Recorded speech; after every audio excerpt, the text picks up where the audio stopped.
Hello everyone, स्वागत है एक बार फिर आप सभी का हमारे सीए इंटरमीडिएट के ऑडिटिंग एंड एश्योरेंस के एक बहुत ही इंपॉर्टेंट चैप्टर के रिवीजन में audit of items of financial statement.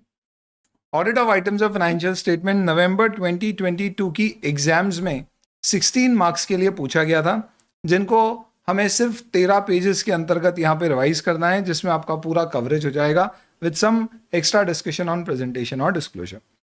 Before we revise this particular chapter, एक कॉन्टेक्स्ट समझ लो कि इस पे क्वेश्चंस कैसे आते हैं। नवंबर 22 का पेपर विद सजेस्टेड आंसर यहाँ पे आपके सामने खुला हुआ है। आप देखें यहाँ पे जो 2 मार्क के क्वेश्चंस आते हैं, जिसमें हमें पूरे स्कोर करना ही है कैसे भी करके। क्वेश्चन है, company disclosed in annual report shares in the company held by each share holder holding more than 10% share specifying the number of shares held. आपको करेक्ट और इनकरेक्ट बताना है, तो इसमें 5% से ज़्यादा होल्डिंग होती है तो डिस्क्लोज करना पड़ता है, which is the requirement of schedule 3 division 1 जो आपके सिलेबस में है, जो इसी पर्टिकुलर चैप्टर का क्वेश्चन है। यानी ये क्वेश्चन शेड्यूल 3 में जो डिस्क्लोजर रिक्वायरमेंट होती है जो इस चैप्टर में दी गई है उससे रिलेटेड है। दूसरा क्वेश्चन देखते हैं, SN company chartered accountant are appointed as auditor of ABC as the engagement partner has come across following while verifying equity share capital of the company. He noticed that some of the equity shares are held by promoters. Some shares are issued as sweat equity shares to the employee. यहां तक question में सिर्फ information दी है। पूछा आपसे है पहला, what is the meaning of sweat equity share. आपको सिंपली डिफाइन करना है। आपका कंपनी लॉ का नॉलेज या इस चैप्टर में आपने पढ़ा है तो आप इसे आंसर कर पाएंगे। ये नहीं पूछा है कैसे ऑडिट करना है, सिर्फ स्वेट इक्विटी को डिफाइन करना है। एक्चुअल में पूछा है क्वेश्चन में जो आपको और डिटेल में लिखना पड़ेगा, that is disclosure requirement for such promoters share holding, यानी इसकी। और ये डिस्क्लोजर रिक्वायरमेंट कुछ अमेंडमेंट हुए थे 2021 में, उससे रिलेटेड भी है। और ये रिक्वायरमेंट आप अगर कोट कर देते हैं तो आप समझ लीजिए कि 2 + 2 4 मार्क्स सीधे आपकी झोली में। यानी ये क्वेश्चन वापस से provisions of law plus disclosure related हो गया। Let's come to the other 3 questions which were asked on this particular chapter. यानी टोटल 5 क्वेश्चंस नवंबर 22 के पेपर में इस चैप्टर से रिलेटेड थे। Messrs. S&S Associates have been appointed as statutory auditor of Green Limited, a company engaged in business of manufacturing hardware products. They are analyzing the monthly trend of other expenses like rent, power and fuel, repairs, etc. and are also verifying the attributes of such expenses. तो ये question basically other expenses like rent, power, fuel etcetera है और उनके attribute से related है। आपसे पूछा गया है क्या एट्रीब्यूट्स होते हैं इस तरह के खर्चों को वेरीफाई करने का, और इसी तरह के आपके 2 और कुछ क्वेश्चन है। ये जो क्वेश्चन है ये एक्चुअल में ऑडिट प्रोसीजर्स रिलेटेड है कि ऑडिटर किस तरह के प्रोसीजर्स इसको चेक करने के लिए अप्लाई करेगा। हमें करना क्या है इस पर्टिकुलर क्वेश्चन को आंसर देने के लिए। ड्रोन चार्ट आपके सामने है, मैं इसकी पीडीएफ भी टेलीग्राम में शेयर कर दूंगा, लिंक आपको दिया हुआ है। इसमें आप अगर अदर एक्सपेंसेस चेक करेंगे which are basically coming at the end, तो यहाँ पे दिया हुआ है कि क्या इंपॉर्टेंट एट्रीब्यूट्स होते हैं जो ऑडिटर को in case of other expenses check करना होता है। और ये 6 पॉइंट है जो एसेंशियली आपको यहाँ पे लिखने। दैट्स अबाउट इट, और कुछ भी नहीं है। ड्रोन चार्ट बोलने के चार्ट्स हैं, पर बस इसमें जो आपको लैंग्वेज है थोड़ी सी ब्रीफ की जाती है, ग्रामर कब किया जाता है, बट अदरवाइज आप देखोगे तो पूरा का पूरा जो यहाँ पे आपको आंसर एक्सपेक्टेड है वहीं का वहीं है लिखा हुआ है। तो ये बैकग्राउंड दिया, एट्रीब्यूट्स क्या चेक करेंगे, और वो 6 पॉइंट्स यहाँ पे इस तरह से 6 पॉइंट्स के फॉर्म में दिए गए। रही बात क्वेश्चंस वो डिस्क्लोजर टाइप के, जैसे share holding pattern and all, उसके लिए हम एडवांस अकाउंट्स में शेड्यूल 3 का डिटेल डिस्कशन करते हैं, उसमें ये ब्रह्मास्त्र यूज़ करते हैं, उसका एक्सट्रैक्ट है, ये भी आपके साथ टेलीग्राम पे मैं शेयर कर रहा हूँ। इसमें if I go to the share capital portion, मैं देखता हूँ शेयर कैपिटल में डिस्क्लोजर पूछी गई है शेयर होल्डिंग पैटर्न की। ये शेयर होल्डर का आपका डिस्क्लोजर रिक्वायरमेंट आ गया। ये वाला क्वेश्चन है जो पूछा गया था, प्रमोटर्स की शेयर होल्डिंग पैटर्न से रिलेटेड क्या डिस्क्लोजर देने। अगर आप देखेंगे सजेस्ट आंसर में प्रिंसिपली क्या दिया गया है, कुछ भी नहीं है, सेम इसी तरह का एक टेबल बना के दिया गया है कि आपको इस तरह से प्रमोटर शेयर होल्डिंग डिस्क्लोज करना पड़ती है, with all the stars also in the same fashion explained. तो इसका मतलब ये हो गया कि इस पर्टिकुलर चैप्टर पे अगर आपको ग्रिप लेना है, और जो ये चैप्टर 15-16 मार्क का पूछा गया, अगर आप उतने के उतने पूरे मार्क्स तैयार करना चाहते हो, ये रिवीजन अपने आप में सफिशिएंट है। 2 बार अगर आप इस रिवीजन को सुन लेंगे, एक बार अभी और उसके बाद एग्जाम से पहले इन केस अगर आप चाहें, तो I think you will be done with this particular chapter. इसके अलावा आपको कोई ज़्यादा मेहनत करने की ज़रूरत नहीं है। चीज़ों को समराइज़ करने के लिए मैंने आपके लिए एक मेहनत और करी है, वो ये कि इस पर्टिकुलर चैप्टर को सिंपली मैंने कवरेज इसकी डिवाइड कर दिया। कुछ भी नहीं है, दिखने में बहुत बड़े ये सारा चैप्टर है, कई सारा कंटेंट है इसमें, पर आप एसेंशियली देखेंगे तो you will find that it only covers basically balance sheet में इक्विटी, लाइबिलिटीज़ और असेट्स, और P&L में इनकम और एक्सपेंस। इसके अंदर क्या क्या आइटम्स कवर्ड हैं, तो इक्विटी के अंदर share capital, reserves and surplus, और लाइबिलिटी के अंदर borrowing, trade payable, other current liability, provision, current liabilities, other current liabilities, provision and contingent liabilities, बस। यानी कि आपको हर आइटम की भी चेकिंग नहीं करना है, सिर्फ आपको borrowings, trade payable, other current liability and provisions and current liabilities के बारे में आपको प्रोसीजर्स डिस्कस करने हैं। देन असेट साइड में we have trade receivable, cash and cash equivalent, इक्वी inventories, PPE, intangible assets, loans and advances और other current assets, that's about it, कुछ भी नहीं। इनकम एक्सपेंस में सिर्फ sale of product and services, other income, normally income यही दो form में दिखती है। एंड एक्सपेंस में purchase, employee benefit expense, depreciation और अदर। बाकी आपको अलग से कुछ भी नहीं है कि आपको टैक्स एक्सपेंस चेक करना है या जितने जमाने भर के दूसरे आपके खर्चे होते हैं अदर्स में जितना इंक्लूडेड है वो इतना आपने कर लिया तो दैट इज सफिशिएंट। और मजे की बात सुनिए, ये जितने भी पॉइंट्स है ना दोस्तों, इन सारे के सारे पॉइंट्स में आपको कुछ स्पेसिफिक असर्शंस चेक करना है। क्या? अगर आप इनकम स्टेटमेंट रिलेटेड यानी कि कोई भी इनकम एक्सपेंस की बात करोगे तो आपको उसमें चेक करना है कॉम। निमोनिक भी याद करने का बड़ा आसान है, इनकम में ही आपको दिख रहा है COM यानी कॉम। कॉम का मतलब क्या हो गया? कोई भी इनकम और एक्सपेंस चेक करते समय 3 असर्शंस चेक करना है। One is completeness, second is occurrence कि भैया खर्चा हुआ भी है या नहीं, and third is measurement. So if I basically once again take you to the income and expenses and let's say pull up any particular, let's say ये खुला हुआ है पेज तो इसी को देख लेते हैं। अदर एक्सपेंसेस में क्या असर्शंस चेक किए तो आप देख लीजिए, com, completeness, occurrence, measurement. Sir इसमें होगा, दूसरों में शायद कुछ और होगा, कोई भी नहीं, आप कोई भी खर्चा उठा के देख लीजिए। Ultimately in all these particular expense, employee benefit expense है आपका, इस कलर का कोड है, occurrence, completeness, measurement, that's about it. हालांकि प्रेजेंटेशन और डिस्क्लोजर एक ऐसी चीज़ है जो हम हर पर्टिकुलर कैटेगरी में डिस्कस करेंगे, I will come to that. अगर आप कोई भी बैलेंस शीट रिलेटेड आइटम की बात करोगे, whether it is asset, liability और इक्विटी, उसमें हमें 4 असर्शंस चेक करना होते हैं, विच इज केयर। केयर में C अगेन फॉर कंप्लीटनेस, तो ये कॉमन है। A एक्यूरेसी, जिसको ये लोग मेजरमेंट लिखते हैं तो आप इसे मेजरमेंट से याद रखेंगे। R राइट्स एंड ऑब्लिगेशंस और E एग्जिस्टेंस। असेट या लाइबिलिटी में आपको चेक करना है भैया वो एग्जिस्ट भी करती है या नहीं। हालांकि जब अपन इसके डिटेल में पॉइंट्स कवर करेंगे तो उन पॉइंट्स में ये 4 में से सिर्फ 3 ही असर्शंस के बारे में आपको डिस्कशन करना है, which is C, A and D।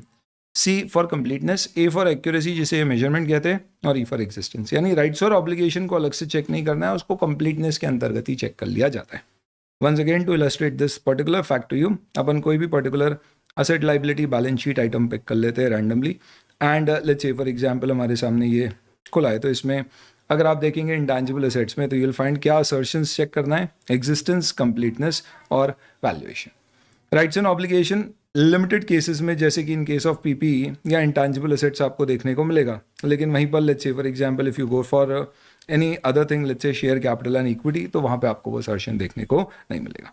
तो इसका मतलब ये हुआ कि आप ये बोल सकते हो कि CME इन सम केसेस और CMER, जहाँ पे M is nothing but A आपको चेक करना होगा। तो कुछ केस में केयर होगा, कुछ केस में राइट्स एंड ऑब्लिगेशन नहीं होगा। यूजुअली इक्विटीज में राइट्स एंड ऑब्लिगेशन नहीं आता है।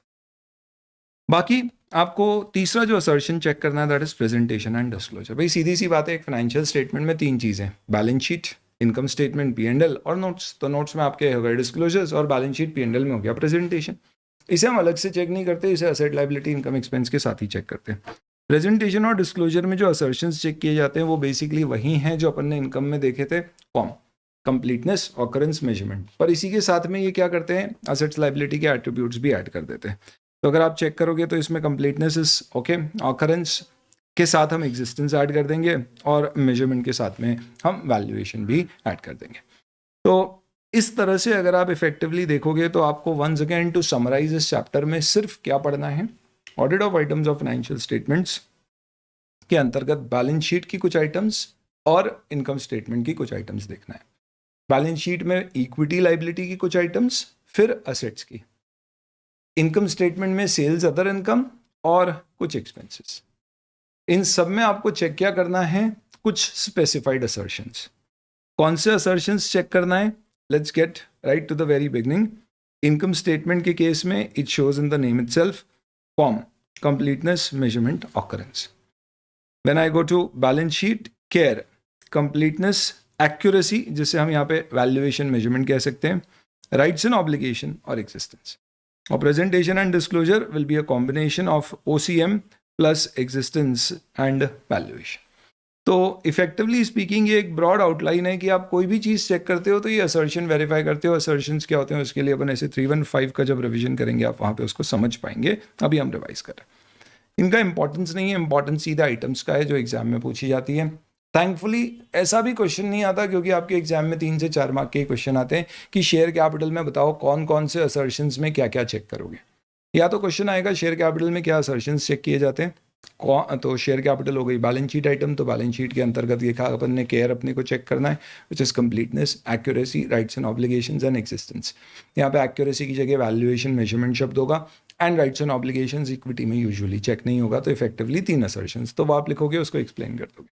पर ज़्यादातर क्वेश्चन एग्जाम में ये नहीं पूछे जाते हैं। स्पेसिफिकली ऐसे पूछते हैं कि बताओ शेयर कैपिटल में कंप्लीटनेस से रिलेटेड, या let's say reserves and surplus में इन टर्म्स ऑफ वैल्यूएशन, या let's say for example PP के केस में राइट्स एंड ऑब्लिगेशन से रिलेटेड आप क्या चेक करोगे। तो आपको बहुत ज़्यादा ब्रॉडली याद रखने की ज़रूरत नहीं है, इंडिविजुअली किस में क्या पॉइंट है ये याद रखना। कई बार स्टूडेंट की प्रॉब्लम होती है कि इस चैप्टर में कई जगह चीज़ें एक जैसी लगने लगती है, वो सबसे बड़ा इस पर्टिकुलर चैप्टर का इंपॉर्टेंट एस्पेक्ट है। आपको बहुत अच्छे से फोकस करके ध्यान रखना है इस चीज़ का कि आप उस गलती में ना फंस जाओ। किस गलती में कि आपको सब एक जैसा लगे। मैं आपको तरीके बताऊंगा इस रिवीजन में जिससे आप क्लियरली ये ध्यान रख सकोगे कि अपना फोकस किन चीज़ों के ऊपर होना चाहिए। तो शेयर कैपिटल में क्या होता है, शेयर कैपिटल ऑथराइज्ड को नॉमिनल और रजिस्टर्ड कैपिटल भी कहते हैं, मैक्सिमम जितना अपन इशू कर सकते हैं, इशूड जो एक्चुअल में अपनी इशूड है। 3 असर्शंस मैंने चेक करने को बोले थे बैलेंस शीट में, केयर जहाँ पे वैल्यूएशन हो जाएगा मेजरमेंट की जगह तो इफेक्टिवली, और राइट्स एंड ऑब्लिगेशन होगा नहीं, तो यहाँ पे बेसिकली आ जाएगा आपका सीवी, कंप्लीटनेस, वैल्यूएशन और एग्जिस्टेंस। एग्जिस्टेंस यानी शेयर कैपिटल वाकई एग्जिस्ट करता है, कंप्लीट यानी कि फाइनेंशियल स्टेटमेंट में सारे शेयर कैपिटल रिकॉर्ड हुए, और वैल्यूएशन जिसके ऊपर सबसे बड़ा डिस्कशन है। कैसे चेक करोगे आप शेयर कैपिटल सही है या नहीं है? सीधी सी बात यहाँ पे दी गई है कि आपको शेयर कैपिटल में ओपनिंग, क्लोजिंग और डेल्टा चेंजेस पे काम करना है। डेल्टा मतलब चेंज, तो आपको देखना है क्या क्लोजिंग ओपनिंग के बराबर है तो सीधे एक कंपनी सेक्रेटरी से रिटर्न रिप्रेजेंटेशन ले लो कि कोई चेंज ड्यूरिंग द ईयर नहीं हुआ। लेकिन अगर ऐसा है कि चेंजेस हुए हैं तो फिर आपको और चेक करना पड़ेगा। तो शुरू के 2 पॉइंट हो गए क्या, ओपनिंग क्लोजिंग चेक कर लिया, और अगर नहीं है कोई डिफरेंस तो रिटर्न रिप्रेजेंटेशन ले लिया। पर सर अगर चेंज हुआ तो सबसे पहले चेंज हुआ है कैपिटल में तो रेजोल्यूशन पास हुआ होगा, आरओसी के पास फॉर्म्स फाइल किए गए होंगे, और प्राइस इशू की होगी, उसके बेसिस पे उसकी अकाउंटिंग हुई होगी। फ्रेश इशू में हमेशा चेक करना होता है कि ऑथराइज्ड कैपिटल आपने मीट किया या नहीं, बायबैक की स्पेसिफिकली यहाँ बात नहीं की गई है। और अगर कभी ऑथराइज्ड कैपिटल बढ़ाने की जरूरत पड़ी है तो फिर क्या एमसीए में रिपोर्ट किया गया है और उसकी कंफर्मेशन है या नहीं है। रही बात प्रेजेंटेशन और डिस्क्लोजर, शेयर कैपिटल से रिलेटेड क्या क्या करना है, तो बहुत सारी चीज़ें और एग्जाम में इसके क्वेश्चन ज़्यादा आते हैं। हम इस रिवीजन के सेकेंड पार्ट में प्रेजेंटेशन और डिस्क्लोजर वाले एस्पेक्ट को कवर करेंगे, जिसके लिए what we will be referring to is advance accounts में हम जो शेड्यूल 3 का पूरा डिस्कशन करते हैं उसके नोट्स, वहां से आप इसे यहाँ पर लिख पाएंगे। तो विल कीप दैट सेपरेट, क्योंकि वो पूरा थ्योरी और याद करना है, ये पूरा ऑडिट है जिसमें आपको प्रोसीजर्स समझने हैं। चलिए, अगर शेयर प्रीमियम पे इशू है, बहुत ही सिंपल है, प्रीमियम पे शेयर इशू करने में दिक्कत नहीं है, करोगे तो प्रीमियम के यूटिलाइजेशन से रिलेटेड सबसे इंपॉर्टेंट पॉइंट है सेक्शन 52 इसके प्रोविजंस देता है।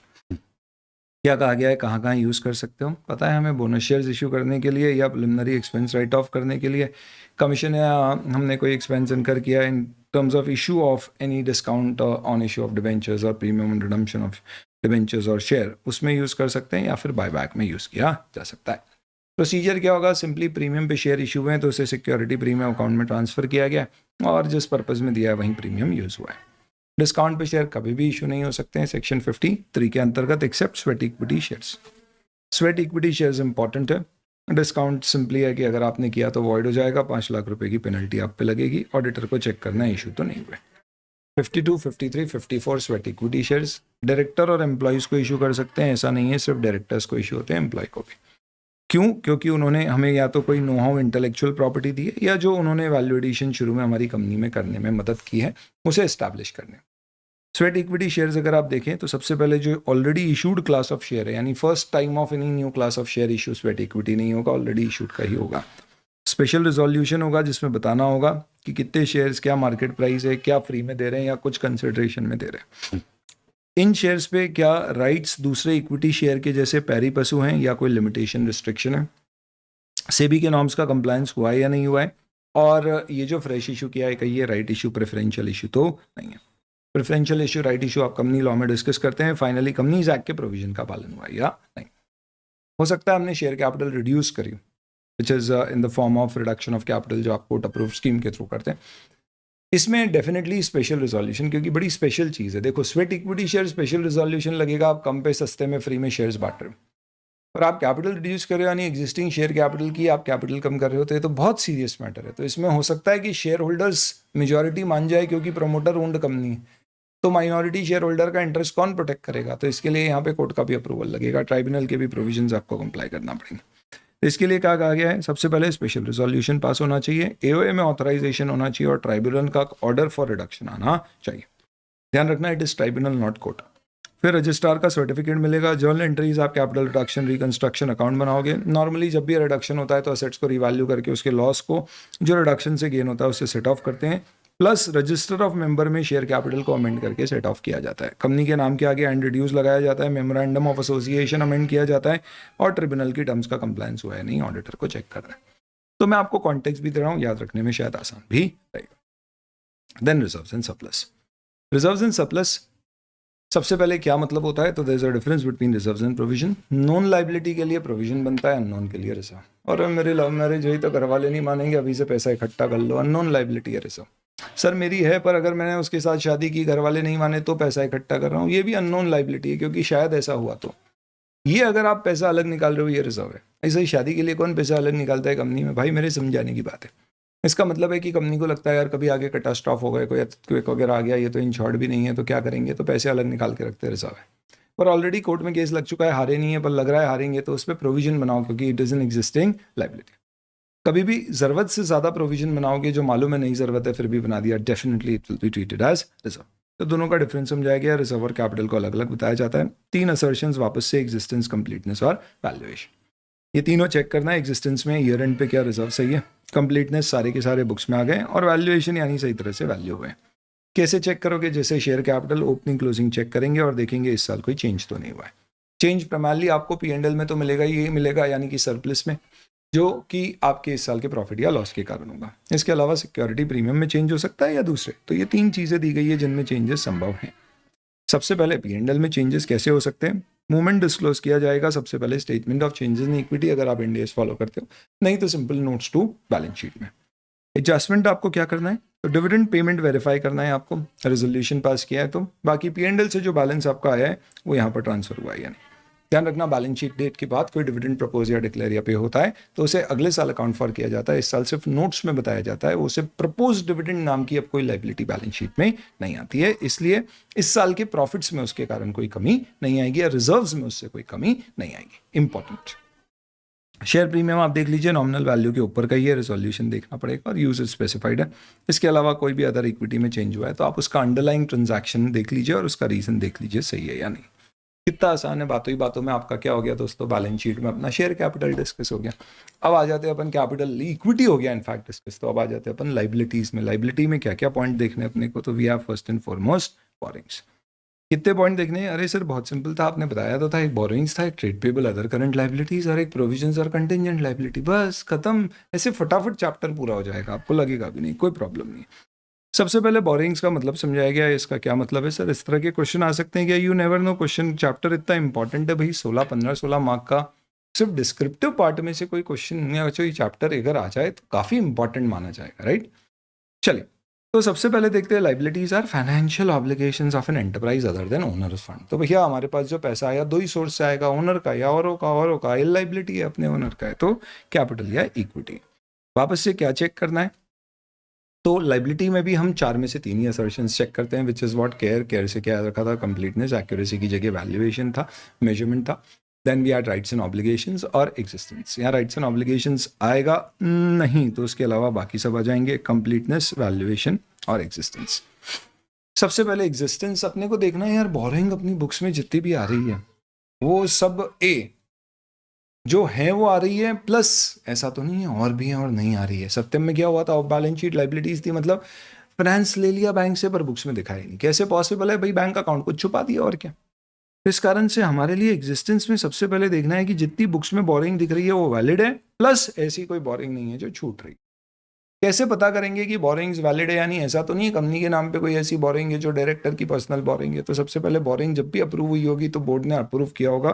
कंपनीज एक्ट में रिक्वायरमेंट होती है बेटा कि बोर्ड का रेजोल्यूशन लगता है या बोर्ड पावर डेलीगेट करती है तो ही कंपनी पैसे बोरो कर सकती है। सेक्शन 179 में कहा गया है। खैर, आप सारे लोन जो रिकॉर्डेड है उनकी डिटेल मंगा लो और बैंक से कंफर्म कर लो। ध्यान रखना, लोन्स के अलावा आपके लीजेस हो सकते हैं, हायर परचेज अग्रीमेंट हो सकते हैं, जो भी एक तरह की बोरिंग ही मानी जाती है। ट्रस्ट डीड्स, अगर आपने डिबेंचर्स के थ्रू पैसा रेज किया है तो वो भी आपकी बोरिंग्स ही हैं जिसकी डिबेंचर ट्रस्ट डीड होगी, पर इन सब में चार्ज क्रिएट हुआ। मेनली बोरिंग में रिस्क क्या है कि रिलेटेड पार्टी से लोन तो नहीं ले लिया, जो शो नहीं किया, या ज़्यादा रेट पे नहीं ले लिया। इसे बोलते हैं transactions outside the normal course of business. कोई भी ऐसा ट्रांजैक्शन है 25% पर अपन ने लोन लिया रिलेटेड पार्टी से, अजीब सी बात है, उसका बिजनेस रैशनली समझो और देखो कि कहीं ऐसा तो नहीं है कि वो एक ऐसी रिलेटेड पार्टी है जो मैनेजमेंट ने हमें बताई भी नहीं थी, छुपा रहा था। इसका मतलब इसमें और ज़्यादा रिस्क है दोस्तों कि मैनेजमेंट ने कहीं कोई गड़बड़ करी होगी। तो इस एंगल से हमें क्या करना पड़ेगा, ये सारे ऑडिट प्रोसीजर्स लगाना होंगे। मैं तो सिंपल सा ऐसा याद रखूंगा इसको कि यार कुछ भी नहीं है, क्या ऑडिट प्रोसीजर याद रखना है, एग्जिस्टेंस में क्या क्या तरह की बोरिंग्स होती है उन सबसे रिलेटेड एक एक पॉइंट बना देना। तो एक तो होता है आपने बैंक से लोन लिया, दूसरा होगा आपने डिवेंचर से इशू किया, तीसरा हायर परचेज या लीज हो गया, प्लस चौथा रिलेटेड पार्टी हो। ये 4 पॉइंट उससे, बाकी आपके रिलेटेड पॉइंट। अब आते हैं अपन कंप्लीटनेस। वो जो अपन जिसको बात कर रहे थे ना कि कोई बोरिंग छूट तो नहीं गई है, वो कंप्लीटनेस में ज़्यादा आएगा। इनफैक्ट एग्जिस्टेंस यानी जो है वो वाकई है या नहीं है, कंप्लीटनेस यानी कोई छूट तो नहीं रही है। तो हम सबसे पहले एक शेड्यूल लेंगे शॉर्ट टर्म और लॉन्ग टर्म बोरिंग्स का, जिसमें साल के शुरू में और अंत में और ड्यूरिंग द ईयर क्या चेंजेस हुए देखेंगे, और देखेंगे कहीं कोई एडिशनल डेट तो नहीं है जो छुपाई जा रही है। कैसे पता पड़ेगा? कुछ डॉक्यूमेंट से में भी कोई चार्ज रजिस्टर किया है कंपनी के अगेंस्ट में और उसकी बोरिंग नहीं आई है, कोई बोर्ड में नेट रेजोल्यूशन पास हुआ है लेने का और उससे बुक से रिलेटेड उसकी बोरिंग नहीं है, बैंक के कंफर्मेशन से पता पड़ा, stuff like that. Next, test the summarisation and trace the ending balances. ये देख के फिर आपको देखना है कोई अनरिकॉर्डेड लाइबिलिटी ट्रांजैक्शन तो नहीं है। ठीक है, तो फोकस कैसा है, अपन एक शेड्यूल ले लेंगे सारी बोरिंग्स का, और उस शेड्यूल को लेने के बाद क्या करेंगे, वी विल बेसिकली सी क्या कोई एडिशनल बोरिंग के हमें कोई एविडेंसेस मिल रहे हैं क्या, समराइज करेंगे और देखेंगे कुछ छूट तो नहीं रहे। Very important, direct confirmation procedure. ध्यान रखना दोस्तों, डायरेक्ट कंफर्मेशन प्रोसीजर्स अपन कहाँ पर यूज करेंगे। We are going to use this for borrowings, for trade receivables and for trade payables. किसी भी थर्ड पार्टी से अगर आपको पैसे, इनफैक्ट आप लोन्स एंड एडवांसेस के लिए भी यूज करोगे। किसी भी थर्ड पार्टी को अगर आपने पैसे दिए in the form of loan या ले रखे in the form of loan, या आपको पैसे लेना है ट्रेड रिसीवेबल या देना है ट्रेड पेबल, आप डेफिनेटली एज एन ऑडिटर चाहोगे उससे कंफर्म करना। ये 4 जगह आपको ये प्रोसीजर मिलेंगे। कॉमन प्रोसीजर एग्जाम में कई बार पूछे जाते हैं।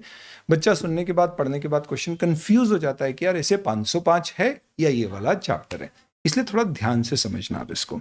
यहाँ पे हम ब्रीफ में डिस्कस कर रहे हैं, सबसे ज़्यादा डिटेल में ट्रेड रिसीवेबल में देखेंगे और मैं आपको बताऊंगा कि वो एक बार पढ़ लिया, मेजॉरिटी जगह वही आपको रिपीट करना पड़ेगा। अभी अपन बात कर रहे हैं बोरिंग से रिलेटेड। सबसे पहले हम कंफर्मेशन मांगेंगे जिसमें सारी इन्फॉर्मेशन का कंफर्मेशन लेंगे। बैंक से कंफर्मेशन ये मत लेना कि हमारी बोरिंग का क्लोजिंग बैलेंस क्या है, सिर्फ ये भी पूछना रेट ऑफ इंटरेस्ट क्या है, ये भी पूछना साल भर के ट्रांजैक्शंस बता दीजिए, कहीं ऐसा तो नहीं हमने रीपेमेंट किया, ऐसा हम दिखा रहे हैं कि कैश में जमा किया जबकि बैंक ने हमें किसी प्रकार का वेवर दिया। देन इसके लिए आपको रिक्वेस्ट करना पड़ेगी आपके लेंडिंग इंस्टीट्यूशन से, अगर वो जवाब ना दे तो रिमाइंडर देना पड़ेगा, और जो भी जवाब आया उसको कंपेयर करना होगा बुक से और देखना होगा कोई डिफरेंस है तो उसके क्या कारण है। रिकंसाइलिएशन यानी कि difference between what they have said and what हमारी बुक्स में आ रहा है। चलिए, वैल्यूएशन सरप्राइजिंग। अरे यार, बोरोइंग्स में वैल्यूएशन का क्या मुद्दा होता है दोस्त। जब आप फाइनल में आओगे ना तो इसको और बढ़िया मजे से अच्छे से समझना। बोरोइंग्स में अकाउंटिंग बड़ी विचित्र होती है, खासतौर में इंड एस में, क्योंकि अपन क्या करते हैं दोस्तों, अगर आपने कोई 1 करोड़ का लोन लिया जिस पे 1 लाख आपने प्रोसेसिंग फीस पे करी, हो सकता है आप उसे अभी खर्चा बुक कर दो पीआरएल में, हो सकता है आप उसे 5 साल की बोरिंग है तो 20-20 हज़ार करके बुक करो, हो सकता है कि आप उसमें इफेक्टिव इंटरेस्ट रेट निकाल के अमोर्टाइज करो। ये खर्चा बोरोअर के लिए है क्योंकि उसने स्टैम्प ड्यूटी वगैरह पे की है, बैंक के लिए नहीं है। तो बैंक ने 12% पे आपको लोन दिया, वो पूरे 12 कमा रही है, पर आपका खर्चा 12% से भी ज़्यादा है। तो इस कारण से हो सकता है कि बोरोअर की बुक्स में अकाउंटिंग और लेंडर की बुक्स में अकाउंटिंग क्लोजिंग बैलेंसेस में डिफरेंस आए because of difference of valuation. लीजेस में आपने ऐसा देखा होगा अगर ES 19 में अनगारंटीड रेसिडुअल वैल्यू के क्वेश्चन आपने किए होंगे। तो इसके लिए कैसे पता पड़ेगा तो पहले आपको बैंक की और हमारी अकाउंटिंग पॉलिसी समझना पड़ेगी क्या है। ऑब्वियसली बात है, हम दोनों को कंफर्म करेंगे बैलेंसेस को और देखेंगे कि कहीं अमोर्टाइजेशन में कोई डिफरेंस तो नहीं है हमारे और उनके लॉजिक्स में। मेनली ये देख लीजिए कि इंटरेस्ट और सारे चार्जेस सही तरह से अकाउंट किए या उसमें कोई डिफरेंस तो नहीं है अकाउंटिंग में। हाँ, फॉरेन करेंसी लोन्स हुए तो डेफिनेटली फिर क्या होगा, डॉलर रुपी या यूरो रुपी के एक्सचेंज रेट के डिफरेंस के कारण वैल्यूएशन इश्यूज आएंगे। ये बातों ही बातों में आपका मस्त क्या हो गया, बोरिंग्स ट्रेड। अब आते हैं अपन ट्रेड पेबल्स पे। चलिए, trade payable very very important. Trade payable का मतलब होता है दोस्तों कि आपने गुड्स या सर्विसेज किसी से ऑर्डिनरी कोर्स ऑफ बिजनेस में जो आप माल बेचते हैं या सेवाएं देते हैं उसमें कंज्यूम करने के लिए खरीदी है। तो trade payable is usually a current liability but it can also be a non current liability, यानी इसका क्लासिफिकेशन इंपॉर्टेंट है। यहाँ पे आपको डेफिनेशन दी गई है करंट लाइबिलिटी और नॉन करंट लाइबिलिटी की, जिसमें कहा गया है कि कब किसी लाइबिलिटी को करंट माना जाता है। ये चार चीज़ें शेड्यूल 3 में आप एडवांस अकाउंट्स में यूजुअली या अकाउंट्स में यूजुअली देखते हैं कब किसी लाइबिलिटी को करंट क्लासिफाई किया जाएगा। हमें क्या चेक करना है, वापस से talking about all the assertions, तो वापस से 3 असर्शंस चेक करेंगे, क्या क्या, कंप्लीटनेस, वैल्यूएशन और existence. Starting first with existence. Trade payable का एग्जिस्टेंस में क्या चेक करोगे? नॉर्मली आप देखिए ट्रेड पेबल ऐसा नहीं है कि 2, 5, 10, 15 होंगे, बहुत सारे होंगे। इस कारण से अनलाइक बोरोइंग्स जहाँ पे ट्रेड पेबल्स का नंबर ज़्यादा है, आपको थोड़ा सा एनालिटिकल होना पड़ेगा। You will have to use some graphs, maybe some kind of information in form of certain trends or maybe some information which is summarized. इसके लिए ट्रेड पेबल्स का एनालिसिस कैसे किया जाता है? By taking an year and ageing report कि आपके कितने ट्रेड पेबल हैं जो 3 महीने 6 महीने उससे ज़्यादा ओवरड्यू है। इनफैक्ट अब शेड्यूल 3 में इससे रिलेटेड डिस्क्लोजर्स भी आते हैं। एक और चीज़ ध्यान रखना दोस्तों, क्योंकि इसमें नंबर्स बहुत ज़्यादा होता है तो इसमें सब्सिडरी बुक्स बनती है। तो हम क्या करते हैं, यूजुअली हर पर्टिकुलर ट्रेड पेबल का हमारा एक सेपरेट लेजर या एक बुक होगी जिसमें उससे सारी डिटेल की क्या उसको माल भेजा, पैसे आए, ये आएगा लेजर अकाउंट आप कह सकते हो। और उन सबके टोटल जो होंगे वो सारे उठा के जनरल लेजर अकाउंट में या ट्रायल बैलेंस में कलेक्टिवली एक नाम से आएंगे। तो इसलिए मेरे लिए एक एक्स्ट्रा प्रोसीजर ये हो जाएगा कि इंडिविजुअल लेजर्स या सब्सिडरी बुक्स में हर पर्टिकुलर ट्रेड पेबल या क्रेडिटर का अकाउंट का बैलेंस टोटल जो हमारे लेजर अकाउंट में आ रहा है, जिसे बोलते हैं जनरल लेजर या ट्रायल बैलेंस में आ रहा है, वो सही है या नहीं है। तो हमें यहाँ पे रिपोर्ट का टोटल चेक करना है और देखना है कि जो ट्रायल बैलेंस में टोटल ट्रेड पेबल्स आ रहा है वो सही है या नहीं। अगर डिफरेंस हुआ तो हमेशा डिफरेंस में रिकनसाइलिंग आइटम्स आएंगे, ठीक है। इन सब के अलावा this is a direct confirmation procedure जो ट्रेड रिसीवेबल और पेबल दोनों पे लगेगा। इसके लिए डिटेल में अपन ट्रेड रिसीवेबल डिस्कस करेंगे क्या होता है ये। वहाँ पे जो पॉइंट्स लिखे हैं सेम आपको यहाँ भी लिखना पड़ेंगे। आपके मॉड्यूल में भी रिपीट किए हैं पर मैंने यहाँ 2 बार नहीं दिए, फालतू में आपकी मेहनत डबल होगी। एक जगह पढ़ लिया, एग्जाम में दोनों जगह सेम लिखना पड़ेगा, रिसीवेबल को पेबल। इन सब के अलावा जहाँ भी आपको एक चीज़ ध्यान रखना कि बहुत बड़ा वॉल्यूम में काम होता है ना, कंट्रोल का एक पॉइंट लिखना ही लिखना, फिर इट इज ट्रेड पेबल्स या ट्रेड रिसीवेबल्स। चलो अब आते हैं अपन कंप्लीटनेस पे। देखो कलर कोडिंग दी हुई है, जैसे यहाँ पे आपको दिख रहा है कि एक फेडेड पर्पल कलर है तो उसके अंतर्गत का जो दिया है वो पूरा फेडेड पर्पल है। ये ग्रीन है तो लाइट ग्रीन के अंदर जो भी दिया है वो कंप्लीटनेस है। ड्रोन चार्ट जैसे आप अभी भी ऑर्डर करना चाहें कर सकते हैं, ब्लू डार्ट से फास्ट डिलीवरी के थ्रू अवेलेबल है। Even if you are not comfortable with audit you can use them and kind of take benefit out of it. Links description में दी हुई है कहाँ से लेना है। कंप्लीटनेस कैसे चेक करोगे? हमें चेक करना है कि बेसिकली कट ऑफ प्रॉपर हुआ है या नहीं। कट ऑफ क्या होता है, ये टर्म कई बार आती है, year end balance sheet date के पहले के और बाद के ट्रांजैक्शंस पहले और बाद में रिकॉर्ड हो, इसमें किसी प्रकार का कोई ओवरलैप ना हो जाए, इसे क्या कहते हैं, कट ऑफ। कट ऑफ अपन समझते हैं normally exam point of view से कि भैया 40-50 मार्क कट ऑफ है। यहाँ पे कट ऑफ का मतलब क्या है, बेसिकली भारत पाकिस्तान की, ये भारत का इलाका है, पाकिस्तान का है, चाइना का, ये भारत का। Similarly cut off accounting point of view से क्या है, 31 मार्च से पहले के ट्रांजैक्शन इस साल के, बाद के अगले साल के, अगले साल के इस साल रिकॉर्ड ना हो जाए, इस साल के अगले साल रिकॉर्ड ना हो जाए, बाहर की धरती पे हम कब्जा ना करें, हमारी पे कोई और कब्जा ना करे, अगले साल के इस साल ना आए, इस साल के अगले साल ना चले जाए। तो कैसे चेक करना है, तो मेनली इनमें प्रॉब्लम्स क्या आएगी, सबसे पहला होएगा कि आपको कोई भी इनवॉइस अगर रिसीव हुई है, रिकॉर्ड करिए आपने, उससे रिलेटेड गुड्स भी आपके आ जाना चाहिए, ओनरशिप आ जाना चाहिए, तो ही इस साल ट्रेड पेबल और गुड्स परचेज दोनों बुक होगी। यानी जितने माल आपके साल के पहले आ चुके हैं, नॉर्मली आपका उसके ऊपर टाइटल आ गया होगा तो नॉर्मली उसकी पेबल्स और ट्रेड क्रेडिटर्स बुक हो गए होंगे, एक्सेप्ट अगर आपने अप्रूवल या कंसाइनमेंट पे लिया है। नेक्स्ट, कंप्लीटनेस के लिए आप क्या चेक करोगे, तो एक तो हो गया कट ऑफ,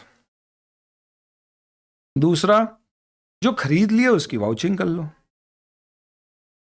तो कट ऑफ चेक कर लिया, प्लस जो बुक्स पे ट्रेड पेबल जेन्यून आ रहे हैं उसमें आप वाउचिंग करके ये देख लीजिए कि सैम्पल बेसिस पे कुछ परचेज एक्सपेंस चेक कर लो कि भैया उसके बिल्स के अनुसार उसकी डेट, टाइमिंग, अमाउंट, वेंडर का कैटेगरी, नाम गलत वेंडर में तो नहीं चले गया, ये सब वाउच कर लेंगे। देन एक और आपके पास सोर्स होगा चेक करने का ट्रेड पेबल्स को, किससे? With the gate house records, और देखना है कहीं भी कुछ छूट तो नहीं रहा है। ये हो गए आपके ट्रेड पेबल्स। पर हमें अदर करंट लाइबिलिटीज भी चेक करना है, तो अदर करंट लाइबिलिटीज के अंतर्गत we have apart from trade payables 2 more things. तो सपोज ट्रेड पेबल अगर पहला है तो अदर करंट लाइबिलिटी में वी हैव 2 मोर थिंग्स। एक कस्टमर से अगर एडवांस मिला है, क्या चेक करोगे? लिस्टिंग ले लो कस्टमर वाइज, 6 महीने से ज़्यादा पुराना है तो बड़ा सरप्राइजिंग है, कस्टमर ने एडवांस दिया, 6 महीने हो गए माल नहीं दिया, थोड़ा सा इस पर ज़्यादा फोकस करेंगे। मैनेजमेंट से इंक्वायरी करेंगे कि क्या डिस्प्यूट चल रहा है, क्या एडवांस मिला है, अभी तक आपने दिया नहीं है उसको, डॉक्यूमेंटेशन देख लेंगे उसका, और देख लेंगे कि अल्टीमेटली सेल हुई है तो एडजस्ट हुआ है या नहीं। इसके अलावा आपका हो सकती है स्टैट्यूटरी ड्यूज की लाइबिलिटीज़, तो हो सकता है कि आपने इसमें रिलेटेड किसी प्रकार का, चाहे customer advance as a liability, आपको पहले पैसा मिल गया, अनअर्न्ड इनकम है। सिमिलरली स्टैट्यूटरी ड्यू में आप रीजनेबिलिटी, एक्चुअल में आपने जो चालान बाद में पे किया उससे चेक कर लो प्रोविजन उतना था या नहीं, वेरिएंस अगर है तो फिर क्यों। इन सब के अलावा ध्यान रखिएगा कि कोई भी लाइबिलिटी में आप प्लीज़ और प्लीज़ क्या करें, यू चेक कि ओल्ड आउटस्टैंडिंग लाइबिलिटी क्यों इतनी पुरानी बाकी है। 2 साल 3 साल से कोई लाइबिलिटी पेंडिंग है, पे नहीं हो रही है, क्या इंडस्ट्री में ऐसा होता है? तो इस पर आपको स्पेशल फोकस देना है। सिमिलरली आप पेबल्स की एजिंग जब स्टडी करोगे तो इन ब्रैकेट्स में आप स्टडी कर सकते हो वेंडर वाइज। कोई राइट बैक्स तो नहीं हुआ है लाइबिलिटी की, हमने पहले लाइबिलिटी दिखाई थी और अब बोल दिया पैसे नहीं मांग रहा है तो इनकम है, ऐसा नहीं हो कि पहले भी परचेज डमी बुक हुई हो। फॉरेन करेंसी ट्रेड पेबल्स का रीस्टेटमेंट होगा, उसमें लेट पेमेंट में हो सकता है प्रिंसिपल और ब्याज का एडजस्टमेंट हो, मैनेजमेंट का प्रोसेस चेक करेंगे। A lot of point relating to trade payable and other current liabilities, same to same similar points आपको trade receivables में देखने को मिलेंगे। इनफैक्ट वहाँ पे बहुत सिस्टमैटिकली उसको एक्सप्लेन किया गया, और यहाँ डायरेक्ट कंफर्मेशन प्रोसीजर भी डिटेल में डिस्कस किए गए। तो now we'll jump to trade receivables and trade payable, बिल्कुल उसकी जैसा दिखेगा। ट्रेड रिसीवेबल सिर्फ वही है जो ऑर्गेनाइजेशन को कस्टमर से लेना है, कस्टमर यानी जिन्हें मैं ऑर्डिनरी कोर्स में गुड्स सेल करता हूँ। तो एज एन ऑडिटर सबसे पहले मुझे ट्रेड पेबल में क्या चेक करना है, this is important. What are the features of a good system, क्योंकि यहाँ पे बहुत सारे ट्रांजैक्शन है तो मुझे कंट्रोल्स चेक करना है। तो what are the features of a good system for trade receivable, जिससे कंट्रोल्स अच्छे इन प्लेस होंगे। सबसे पहली बात, एक्चुअल सेल है तो ही आपने बुक्स में रेवेन्यू बुक किया। आजकल स्टार्टअप वगैरह अपनी सेल बढ़ा के दिखाने के चक्कर में, वैल्यूएशन बढ़ाने में फ्रॉड या डमी सेल्स बुक कर देते हैं। तो सबसे पहले only bonafide sales leading to receivables has been added.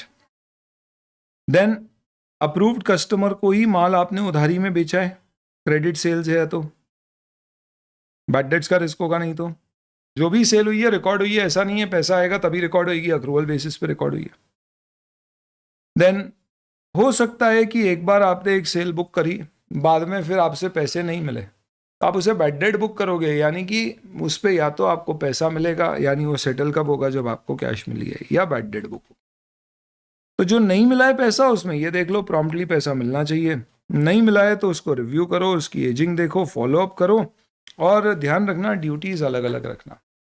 जो माल उधारी पे बेच रहा है वही पैसा रिसीव करने वाला हुआ तो सब गड़बड़ हो सकती है। वो बेच भी देगा, पैसा भी रिसीव कर देगा, पूरी सेल गायब कर देगा, फिर इन्वेंट्री वेरिफिकेशन में पकड़ में आएगी चोरी। तो सेग्रीगेशन ऑफ ड्यूटीज का मतलब क्या होता है, 2 इनकम्पैटिबल टास्क को अलग अलग लोगों के पास रखना। अगर एक के पास दिए तो उस केस में गड़बड़ हो जाएगी। इसका मतलब इंस्टीट्यूट पेपर चेक कराने वाला खुद डिसाइड करेगा, आपको नहीं करने देगा कि तुम ही पेपर देके तुम ही चेक करके तुम ही रिपोर्ट कर दो। Segregation of duties, incompatible task है। इनफैक्ट इंस्टीट्यूट तो एग्जाम पेपर बनाने वाला और इंस्टीट्यूट का मटेरियल बनाने वाला भी अलग अलग रखता है कि मटेरियल बनाने वाले ने गलती कर दी तो पेपर बनाने वाला भी सेम गलती ना करे। खैर, प्रोसीजर्स क्या होंगे, तो अब आप बताइए क्या क्या चेक करना है अपने को। वही एग्जिस्टेंस, वैल्यूएशन और completeness. First and foremost existence में ईयर एंड पे जो भी ट्रेड रिसीवेबल आ रहे सही है या नहीं। एक तो आप कंट्रोल चेक कर लो। देन अपन ने क्या देखा था वहाँ पर इन केस ऑफ ट्रेड पेबल्स, तो पेबल्स में हमने देखा था सर कि अगर हम पेबल्स चेक करेंगे तो वेरीफाई करेंगे, एक तो बहुत सारे होंगे तो प्रॉपर है या नहीं, प्लस हम एनालिसिस करेंगे तो उसके लिए एजिंग रिपोर्ट लेंगे, देखेंगे टोटल सही हुआ है या नहीं और जनरल लेजर में सही अमाउंट ट्रांसफर हुआ है या नहीं। बस सेम पॉइंट्स यहाँ पे भी। डिफरेंसेस हैं तो रिकनसाइल करेंगे किस कारण से डिफरेंस हुए हैं। जर्नल एंट्री कोई हुई है जैसे कि बैड डेट्स या प्रोविजंस, तो उसको अच्छे से चेक करेंगे। बाद में रियलाइजेशन हुआ या नहीं। कई बार होता है रियलाइजेशन बिल टू बिल होना है तो ठीक है, पर अब बिल टू बिल रियलाइजेशन नहीं है, लमसम में बहुत सारा माल खरीदा, एक बार लमसम में पैसा दे दिया, तो नॉर्मली फीफो लगेगा या इनवॉइस वाइज होगा। तो हमें कंफर्मेशन लेके समझना है कि भैया जो बैलेंस बाकी है वाकई बाकी है या नहीं है। अब ये डायरेक्ट कंफर्मेशन प्रोसीजर जो यहाँ दिया हुआ है ये सेम ट्रेड पेबल में भी यूज़ होगा। इसमें याद रखना 1 to 9 आपके जो पॉइंट्स है ये किससे रिलेटेड है, डायरेक्ट कंफर्मेशन प्रोसीजर्स। जब भी आप डायरेक्ट कंफर्मेशन लेंगे ट्रेड रिसीवेबल या पेबल से, सबसे पहले आप कंपनी की कंसेंट लोगे, बिना उससे पूछे नहीं लोगे, पहली चीज। उसके बाद आप आइडेंटिफाई करोगे कि किससे पूछना है, उन्हें खुद लेटर मेल करोगे, कंपनी को नहीं करोगे, बोलोगे भेजना, क्योंकि कंपनी जो डमी डेटर होंगे अगर आपके कोई हुए तो उसको भेजेगी नहीं। उन्हें आप कंफर्म करने का बोलो बैलेंसेस, या तो बैलेंस शीट डेट या कोई भी दूसरी डेट पे। और आप बोल सकते हो कि पॉजिटिव कंफर्मेशन मतलब अगर ये बैलेंस सही है तो भी कंफर्म करो, नहीं है तो भी कंफर्म करो। पर अगर हम बोलते हैं हमारे हिसाब से आपसे 500 रुपये लेना है, अगर ये गलत है तो बताना। छोटे अमाउंट्स नॉर्मली जब होते हैं तब अपन ये तरीका यूज़ करते हैं। रिस्क जब कम होता है, कॉम्प्लेक्स नहीं होते हैं, तो ये यूज़ करते हैं। जैसे कि पोस्ट पेड कस्टमर्स या ऑफ अ टेलीकॉम कंपनी और इलेक्ट्रिसिटी कंपनी के रिटेल कंज्यूमर्स, छोटे छोटे बैलेंस है तो इनमें हम क्या बोलेंगे कि कोई डिफरेंस है तो ही रिपोर्ट करना है, ऐसे 505 में दिया गया। तो डिसाइड करो कौन सा फॉर्मेट है। नेगेटिव मैंने बता दिया कब यूज़ करना है, जब एक तो नंबर ऑफ रिक्वेस्ट आपको जो सेंड करना है बहुत ज़्यादा है, प्लस दूसरे प्रोसीजर्स भी यूजुअली आपको है अवेलेबल लगाने के लिए। कौन से सिलेक्ट करना है ट्रेड रिसीवेबल, ये आप अपने हिसाब से सैम्पल डिसाइड करना, कंपनी को पहले से मत बताना, नहीं तो वो उनसे बात करके बोल देगी।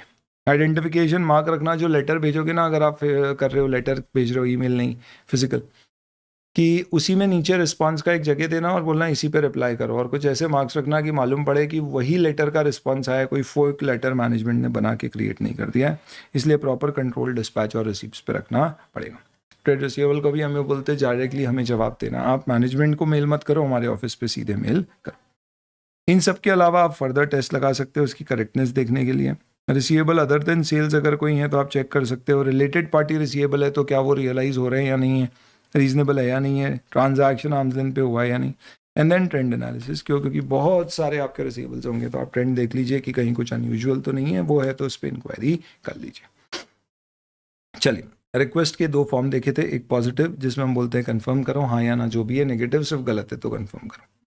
नॉर्मली कब पॉजिटिव लेना, लार्ज डिस्प्यूटेड या खराब कंट्रोल्स है। नेगेटिव इंटरनल कंट्रोल वीक है, लार्ज है पर स्मॉल आइटम है, या हमें लगता नहीं है कि सामने वाला हमारी बात को नज़रअंदाज करेगा, गलती होगी तो खुद रिस्पॉन्ड कर देगा क्योंकि उसकी गरज ज़्यादा है, ऐसे 505 में और डिटेल में समझेंगे। ये सिर्फ एक पॉइंट हुआ है दोस्तों ट्रेड रिसीवेबल जो सबसे बड़ा पॉइंट है उसके एग्जिस्टेंस का। दूसरा कंप्लीटनेस, ये सेम अपन ने किस में भी देखा था, ट्रेड पेबल में। यहाँ भी क्या देखेंगे कंप्लीटनेस में, सीधी सी बात है, कोई ट्रेड रिसीवेबल छूट तो नहीं रहा है या ज़्यादा तो नहीं आ रहा है।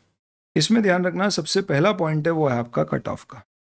तो इसमें आप क्या क्या चेक करने वाले हो, primarily you can say in this case, बहुत सिंपल तरीके से मैं आपको इसको याद कराता हूँ। चलो आप क्या करना, सबसे पहले तो ये चेक करना कि इस साल के इस साल में रिकॉर्ड हुआ है। तो कंप्लीटनेस में पहला पॉइंट क्या है, कट ऑफ। अगले साल का इस साल नहीं आ गया, इस साल का अगले साल नहीं चले गया। दूसरा, आप कुछ डॉक्यूमेंट्स चेक कर सकते हो। तो जो ट्रेड रिसीवेबल आ रहे हैं उसके लिए क्या डॉक्यूमेंट्स आपके पास होंगे, इनवॉइसेस होंगी, शिपिंग रिकॉर्ड्स होंगे, और कुछ केस में ऑब्वियसली ऐसा होगा कि माल पड़ा है फिर भी सेल बुक हुई है क्योंकि कस्टमर ने माल लिया नहीं है, यानी बिना होल्ड अरेंजमेंट होंगे। और फाइनली रिटर्न्स, तो एक तो रिटर्न्स हो सकते हैं, डिस्काउंट हो सकते हैं, और रिटर्न और डिस्काउंट के केस में आप क्रेडिट मेमो इशू करोगे। तो इफेक्टिवली आपको यहाँ पे क्या करना है, टोटल 7 सब पॉइंट्स के अंतर्गत ये डिस्कशन है। सबसे पहले कट ऑफ। कट ऑफ का मतलब है पहला, माल डिस्पैच हो गया है और स्टॉक में शामिल नहीं है अगर सेल बुक हुई है तो, और तभी ट्रेड रिसीवेबल बुक हुआ है। दूसरा, अगर ईयर एंड पर माल डिस्पैच हुआ है तो उसका डेबिट भी हो गया है, यानी पहली बात अगर डेटर को डेबिट किया है तो माल डिस्पैच हुआ है, दूसरी बात माल डिस्पैच हुआ है तो डेटर डेबिट हुआ है, और तीसरी बात अगर माल डिस्पैच नहीं हुआ ईयर एंड तक तो फिर उसे डेबिट भी नहीं किया है और उसको स्टॉक में भी शामिल किया है, पहला। दूसरा, इनवॉइसेस जितनी भी हम उन सारी इनवॉइसेस को चेक करके उनके डॉक्यूमेंट्स को चेक कर लो कि जो बुक्स में एंट्री करी है वही इनवॉइस में लिखी गई है, यानी मैनुअल में ज़्यादा इंपॉर्टेंट। तीसरा तरीका चेक करने का, सेल्स डमी तो नहीं है, आप शिपिंग लॉग देख लो, ट्रांसपोर्टर के रिकॉर्ड, और उससे चेक कर लो कि माल कब डिस्पैच हुआ, उसके हिसाब से सेल कब बुक हुई। कई बार कंपनियां क्या करती है, इस साल सेल बढ़ाने के चक्कर में अप्रैल की भी सेल यहाँ डाल देगी, तो आपको किससे पता पड़ जाएगा, ट्रांसपोर्टर की बिल्टी से। बिल और होल्ड है तो कस्टमर ने रिक्वेस्ट की होगी, तो उसका डॉक्यूमेंट देख लीजिए। सेल्स रिटर्न अगर हुई है तो उस केस में आप देखिए कि क्या बहुत बड़े अमाउंट का रिटर्न तो नहीं हो रहा है। डिस्काउंट है तो आप देख लीजिए कंपनी की क्या पॉलिसी है, और क्या कैश डिस्काउंट दिया है तो क्या पैसा टाइम में आया तभी दिया। और जब भी डिस्काउंट या सेल्स रिटर्न होगा तो आप क्रेडिट मेमो इशू करोगे, तो फेक क्रेडिट मेमो तो इशू नहीं हो रहे हैं, ऑथराइज्ड ही होना चाहिए, नहीं तो कंपनी को नुकसान होगा।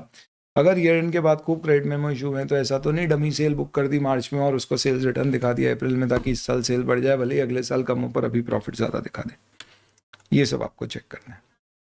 ये बात आपका क्या हो गया, completeness. And then finally we have valuation. क्या होगा, डेटर्स में valuation is primarily provision for bad date.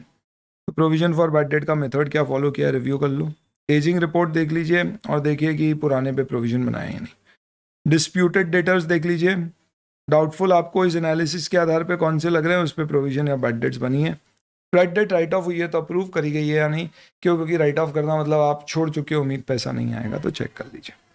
ये आपका असेट्स के अंतर्गत सबसे बड़ा टॉपिक हो जाता है दोस्तों, किसका, ट्रेड रिसीवेबल्स का। तो ये ट्रेड पेबल पड़ा था इसलिए मैं रिसीवेबल पे आ गया, अदरवाइज आपकी एक लाइबिलिटी अभी भी डिस्कस करना बाकी है, that is provisions and contingent liabilities.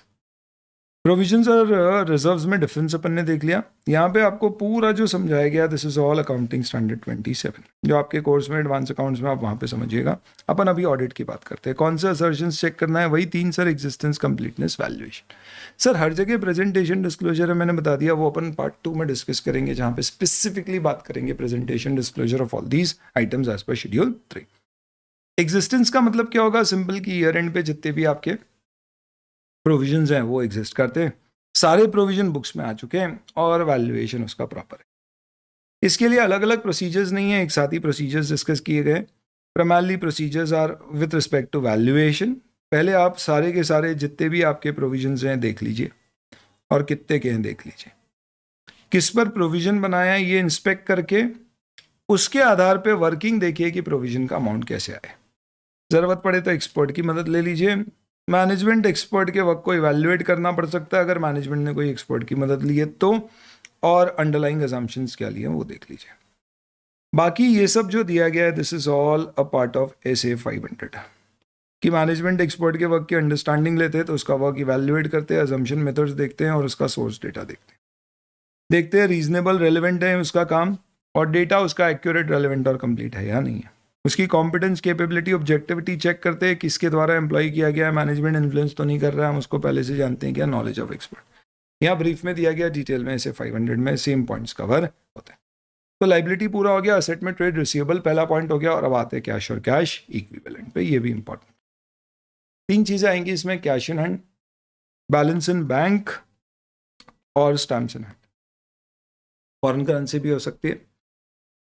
यहाँ पे एग्जिस्टेंस चेक करना है, कैसे, ईयर एंड पे फिजिकली वेरीफाई कर लीजिए। कंप्लीटनेस कोई छूट तो नहीं रहा है, कैसे पता पड़ेगा, तो देखो दोस्तों कई सारे पॉइंट्स है, इसको याद रखने का एक निमोनिक ले लीजिए, BRS। बी फॉर आपको सबसे पहले क्या करना है, बाहर वालों से पूछताछ करनी है। You will have to do what, direct confirmation procedure. किससे, बैंक से। किससे कंफर्मेशन लोगे, ऑब्वियस सी बात है, बैंक बैलेंस के लिए बैंक से। तो डायरेक्ट कंफर्मेशन में बैंक से कांटेक्ट करो, सारे अकाउंट बैलेंस के लिए लो, डिफरेंसेस हैं तो रिकंसाइल करो, सारे बैंक अकाउंट का कंफर्मेशन लेना चाहिए, और अगर आपको रिस्पॉन्स ना मिले तो एक्स्ट्रा टेस्टिंग करो। Rough cash book, normally cashier एक रफ कैश बुक बनाता है, तो आप रफ कैश बुक में चेक करिए कि उसकी और कैश बुक की एंट्री मीट हो रही है या नहीं, और वहाँ पे कई बार हो सकता है कि कोई टेम्पररी एडवांस वगैरह दिया हो तो रफ कैश बुक में डिटेल दी हुई हो, कैश बुक में सिर्फ सस्पेंस में डाल दिया हो, तो वो वेरीफाई कर। देन ऐसे सरप्राइज चेक, कैश को वेरीफाई तभी फायदा है जब आप सरप्राइज बेसिस पे विजिट करके चेक करो, बिना नोटिस दिए लास्ट डे पे तो करना ही चाहिए आपको, और जितनी जगह पे कैश है सब जगह एक साथ करना चाहिए, कैशियर भी वहाँ मौजूद होना चाहिए जब चेक किया। फिर एक पॉइंट तो BRS ही बन गया, हाँ बहुत बढ़िया। टैली करिए बुक्स का बैलेंस और देखिए रिकंसाइलिंग आइटम्स क्या है। क्या अगर चेक इशूड नॉट प्रेजेंटेड है तो बाद में क्लियर हो गए? ऐसा तो नहीं है चेक 3 महीने से पुराने हो गए, स्टेल हो गए। चेक डिपॉजिटेड नॉट क्लियर्ड है तो इस पर्टिकुलर केस में देख लीजिए बाद में क्लियर हो गए, नहीं तो फिर उसकी एक्सप्लेनेशन ले लीजिए। रेवेन्यू रिकग्निशन पे कोई डाउट तो नहीं है, या रेवेन्यू बुक हो जाना था किया या नहीं वो चेक कर लीजिए। प्लस तीसरा रिकंसिलिएशन अमाउंट, कोई भी डेबिट क्रेडिट कोई इंटरेस्ट या चार्जेस के कारण हुआ है। तो ये 3 मेजर एरिया है, डिपॉजिट हुआ क्लियर नहीं हुआ, चेक मैंने इशू किया क्लियर नहीं हुआ, और इंटरेस्ट चार्जेस, ये 3 चेक कर लिए, बीआरएस हो गया। And then finally sensitivity analysis का मतलब क्या है, एक समरी बना लीजिए और ट्रेंड्स को एनालाइज कर लीजिए कि आपके कैसे कैश बैंक बैलेंस मूव कर रहे हैं, कोई एकदम से बढ़ के गिर तो नहीं रहा है, वो पीरियड ज़्यादा चेक कर लो। तो हमने देखा हमारी कैश एकदम से 7 तारीख ऑफ द मंथ के पास बढ़ जाती है और फिर एकदम कम हो जाती है, क्यों? क्योंकि वेजेस पे होती है। तो ठीक है, समझ में आ रहा है, पर ऐसा ही कहीं और हो रहा है, नहीं आ रहा है, तो वो स्पेसिफिकली चेक कर लिया। आपको क्वेश्चन आएगा तो ऐसा नहीं आएगा कि कंप्लीटनेस असर्शन में क्या क्या चेक करोगे, आएगा तो कंप्लीट कैश और कैश इक्विवेलेंट की कंप्लीटनेस में बीआरएस से रिलेटेड क्या चेक करोगे। तो इतने पॉइंट्स भी याद हुए तो काफ़ी है, नहीं तो नेमोनिक है आपके पास बीआरएस सा। वैल्यूएशन में क्या देखना है, तो सिर्फ फॉरेन करेंसी का वैल्यूएशन करना है, प्रेजेंटेशन डिस्क्लोजर बाद। Inventory is also important.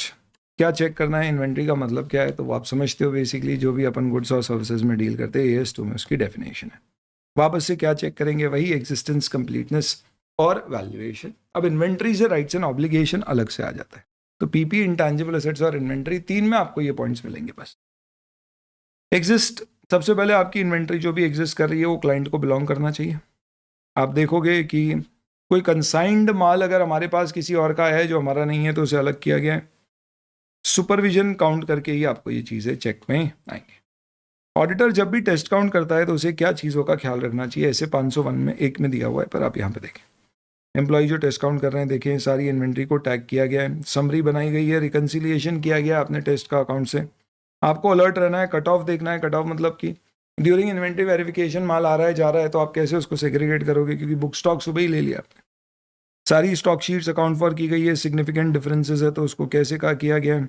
Normally year and पे हो तो ज़्यादा बेहतर है। परपेचुअल सिस्टम का मतलब जिसमें रिसीप्ट और इशू दोनों रिकॉर्ड होती है, तभी स्टॉक बुक्स में निकलता है और फिजिकली वेरीफाई होता है, तो ही फायदा है। ऐसा तो नहीं कंपनी माल खरीदती है और स्टॉक ले लेती है, बचा हुआ कंजम्पशन मान लेती है, तो दिक्कत है। और थर्ड पार्टी के पास है तो कंफर्मेशन ले।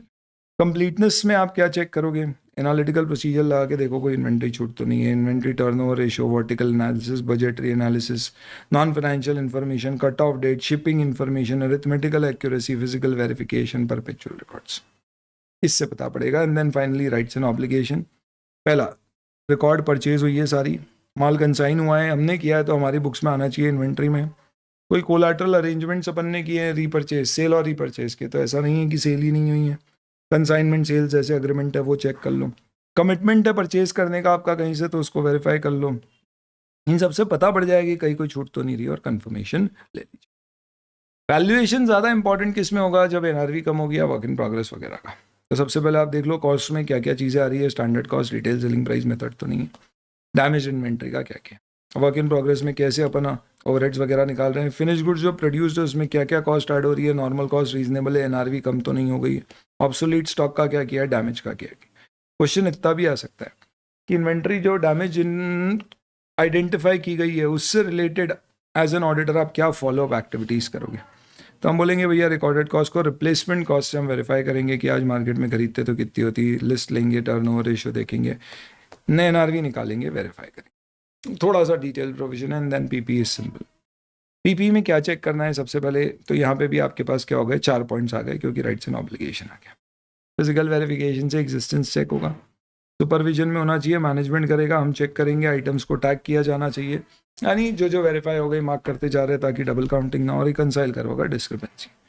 छूट तो नहीं रही है जैसा अपन ने इन्वेंट्री में देखा, सिमिलर पॉइंट्स आपको यहाँ पर मिलेंगे। वैल्यूएशन में यहाँ पे प्राइमरली डेप्रिसिएशन और इम्पेयरमेंट होगा। राइट्स एंड ऑब्लिगेशन, अपने को बिल देखना पड़ेंगे कि सारे हमारे नाम पर है या नहीं है, टाइटल डीड्स हमारे नाम पर है या कन्वेंस सेल डीड हमारे नाम पे इन केस ऑफ इमूवेबल प्रॉपर्टी, और अगर कहीं अपन ने गिरवी रखी है तो रजिस्टर ऑफ चार्जेस से इसे वेरीफाई कर लें। जो पॉइंट आपके टैंजिबल पीपी में, सिमिलर पॉइंट्स आपको इंटैंजिबल में भी मिलेंगे, कोई डिफरेंस आज से आपको उन दोनों में नहीं मिलेगा। वहाँ डिप्री की बजाय अमोर्टाइजेशन ऐसे शब्द चेंज हो जाएंगे। हाँ, वहाँ पे हम कॉन्ट्रैक्ट्स पे ज़्यादा फोकस करेंगे रादर देन सेल डीड्स और टाइटल डीड्स, तो वहाँ से अपने को टाइटल कंफर्म होगा। तो ये सिमिलर है, एक या तो दूसरा भी हो जाएगा। And then loans, advances and other current assets. तो इसमें क्या चेक करना है, एग्जिस्टेंस में कंफर्मेशन लेके ही चेक होगा। कंप्लीटनेस, पूरी लिस्ट ले लो, अग्रीमेंट देख लो, क्योंकि लोन दिया है तो ऑथराइजेशन चेक करना होगा, किसने ऑथराइज किया है, अगर बोर्ड ने किया है तो मिनट्स देख लो। रिलेटेड पार्टी में ऑथराइजेशन कंपलसरी है और ट्रांजैक्शन लॉजिकल होना चाहिए बिजनेस के लिए। कोई स्टैट्यूटरी बॉडी से पैसा लेना है तो रीजनेबिलिटी, वेरिएंस और रिटर्न फाइल से पता कर लो कि बैलेंस मैच हो रहा है या नहीं हो। वैल्यूएशन, किसी को भी पैसा दिया है तो वही बैड डेट्स का इशू होएगा तो बैड डेट्स देख ले, एजिंग एनालिसिस ले ले, और डिस्प्यूटेड जो आपने किस में देखा था डेटर्स में, वो डाउटफुल है तो वो वेरीफाई कर ले, मैनेजमेंट के रीजंस, राइट ऑफ कुछ भी किया है तो प्रॉपर है या नहीं है। सेम ट्रेड रिसीवेबल में जो अपन ने देखा था, लोन दिया, ट्रेड रिसीवेबल, दोनों में वैल्यूएशन सेम। तो ये क्विकली अब आपका किसका डिस्कशन हो जाता है दोस्तों, बढ़िया अपना किसका डिस्कशन हो गया, बैलेंस शीट की सारी आइटम। सही बताओ, यही बताया था मैंने क्या? देखो बैलेंस शीट में क्या क्या कवर करना था अपने को, share capital, reserves and surplus, boring, trade payable, provision, trade receivable, cash, cash equivalent, inventory, PP, intangible assets, loans and advances और अदर करंट्स। छोटू सा आखिरी पॉइंट है इनकम और एक्सपेंस। इनकम में दो ही चीजें, एक सेल्स और एक अदर। अब इनकम एक्सपेंस के अंतर्गत आपके ट्रांजैक्शंस अपन क्या देखते हैं, इनकम में कॉम निकाला था, तो इसका मतलब कंप्लीटनेस, ऑकरेंस और मेजरमेंट। तो सेल ऑफ प्रोडक्ट में, ऑकरेंस में आप क्या चेक करोगे कि भैया सेल्स ओवर बुक तो नहीं है। रिस्क ज़्यादा यही होता है कंपनी बढ़ा के सेल दिखा के प्रॉफिट बढ़ा के शेयर की प्राइस ना बढ़ा ले, ना कि टैक्स बचाने के लिए प्रॉफिट कम ना दिखाए, वो नॉर्मली रिस्क कम होता है, वो टैक्स ऑडिटर के लिए बड़ा रिस्क होता है। कैसे हो सकता है ओवर स्टेट हो जाए, तो क्वेश्चन आपको एग्जाम में ऐसे ही आ सकते हैं कि हाउ टू इंश्योर और revenue is not over stated. तो आपको बताओ सेल बढ़ा के बुक करना है तो आप क्या करोगे, एक ही इनवॉइस को दो बार रिकॉर्ड कर दोगे, या कैंसल्ड सेल्स को भी सेल बुक कर दोगे, फिक्टिशियस सेल बुक कर दोगे, कस्टमर को पता ही नहीं है आपने उसको उधारी पर माल बेच दिया है, गुड डिस्पैच करके सेल बुक कर दी। अब वो रिटर्न करेगा तब अगले साल की बात है, इस साल अपन ने मार्च में सेल कर दी। एडवांस को रेवेन्यू बुक कर दिया, पैसा आने की उम्मीद नहीं है, उधारी में माल बेचा है, फिर भी रेवेन्यू बुक कर दिया बिना रियलाइजेशन सर्टेनिटी के। हमने उन चीज़ों को सेल बुक कर दिया जहाँ कस्टमर का लेट्स से अप्रूवल बाकी है। तो इसके लिए आप चेक करोगे कि सेल्स इनवॉइस सीक्वेंस क्या है। अनयूजुअल ट्रांजैक्शन है, कोई बहुत बड़ी सेल है, समझ नहीं आ रहा है, पैसे आए नहीं, सेल जर्नल से वेरीफाई करो, सेल्स और सेल रिटर्न का रेशियो चेक करो, बहुत ज़्यादा है तो डाउट है, गड़बड़ है। नेक्स्ट, कंप्लीट, कोई छूट तो नहीं रही है, कट ऑफ। जो सेल हुई है किससे पता पड़ेगी, शिपिंग डॉक्यूमेंट और जीएसटी के रिटर्न। कोई भी रिटर्न आया है तो क्रेडिट नोट इशू हुआ है, ऐसा तो नहीं है डमी सेल बुक करके बाद में नोट इशू किया। मेजरमेंट में क्या चेक करोगे, तो सेल्स में क्या मेजरमेंट है, आपको AS9 फॉलो करना है, जनरली एक्सेप्टेड ऑडिटिंग प्रैक्टिसेस को आप फॉलो करें, समझें क्या है। देखिए कंपनी क्या रेट पे सेल कर रही है, ऑथराइज्ड है या नहीं है। कुछ ट्रांजैक्शंस के कंट्रोल चेक करो, शुरू से आखिरी तक कैसे सेल बुक हो रही है, प्राइस कैसे डिसाइड करी है, फॉरेन एक्सचेंज है तो वो चेक करो। अदर इनकम आपकी क्या हो सकती है, dividend income, profit on sale of asset, इस तरह की। इसमें वापस से क्या चेक करना है, नॉर्मल आपके बेसिक वही पॉइंट्स हैं। प्रोसीजर क्या होगा, तो जैसे इंटरेस्ट है तो फिक्स डिपॉजिट देख लो और देख लो कितने समय का ब्याज है। कंफर्मेशन बैंक से ले लो, आपका इनकम टैक्स में 26 AS में रिफ्लेक्ट होता है। डिविडेंड है तो जिस साल में आपका राइट टू रिसीव आया है उस साल में बुक होगा, ना कि अक्रूवल बेसिस पे, ध्यान रखना इस पे क्वेश्चन आता है। देन इन्वेस्टमेंट म्यूचुअल फंड पे तो सेल होने पे गेन लॉस प्यूरल में जाएगा। हाँ करंट है तो लॉस प्यूरल में जा सकता है, गेन नहीं, same with any current investment. अब आ जाओ खर्चे पे। खर्चे में सबसे बड़ा हेड क्या है, परचेज। परचेज में आप क्या करोगे, तो आपको कंट्रोल्स देखना पड़ेंगे, क्योंकि बहुत सारी परचेज होती है तो सेग्रीगेशन ऑफ ड्यूटी है, प्राइस कोड्स मंगाएं, और कमिटी है या नहीं है जो डिसाइड करती है भैया आपने को क्या रेट लेना है। ऐसा नहीं अपन ने जहाँ से माल खरीदना है यार दोस्त से खरीद लिया बिना कोटेशन लिया। हर बड़ी कंपनी में होता है, सरकारी कंपनियों में तो कंपलसरी तक होता है कि जब तक कोटेशन नहीं आएगी अपन माल नहीं खरीद सकते, एक अमाउंट से ज़्यादा की परचेज है तो आप कंट्रोल टेस्ट करोगे, सैम्पल्स बेसिस पे सिलेक्शन करोगे, और सब्सटेंसिव प्रोसीजर्स क्या होंगे, इस पर भी क्वेश्चन आ सकता है। What are the substantive audit procedure which will apply with respect to purchase. तो क्या करेंगे, तो सबसे पहले अपन शुरू में ट्रेंड एनालिसिस करेंगे, which is also an analytical substantive procedure. पिछले साल से कंपेयर करेंगे, कैटेगरी वाइज एक देखेंगे कि कहाँ परचेज कम हुई है, बढ़ी है। ये एनालिसिस से हो सकता है कि हमें पता पड़े कहीं कुछ गड़बड़ है। सिमिलरली हम मार्केट में क्या प्राइस के मूवमेंट्स है वो पता करेंगे, और यहाँ से फिर अपन डिटेल में उसकी वाउचिंग वेरिफिकेशन करेंगे। तो क्या क्या चेक करना है आपको, तो खर्चों में अपन कॉम चेक करते हैं, इनकम में कॉम चेक करते हैं, विच इज़ कंप्लीटनेस, सारी रिकॉर्ड हुई है, छूटी नहीं है। ऑकरेंस तो ना तो कोई छुट्टी है ना ही कोई फिक्टिशियस बुक हुई है, फिक्टिशियस वेंडर नहीं है। कैसे पता पड़ेगा? गुड्स आए हैं, उसको चेक कर लो, उसकी क्वालिटी चेक कर लो, उस हिसाब से रेट है या नहीं। तो गुड्स रिसीव नोट होता है, उससे आप परचेज वेरीफाई आसानी से कर सकते हो। फिर परचेज इनवॉइस अप्रूव करेगा एक बंदा और फिर पे करेगा और स्टॉक में रिकॉर्ड होगी।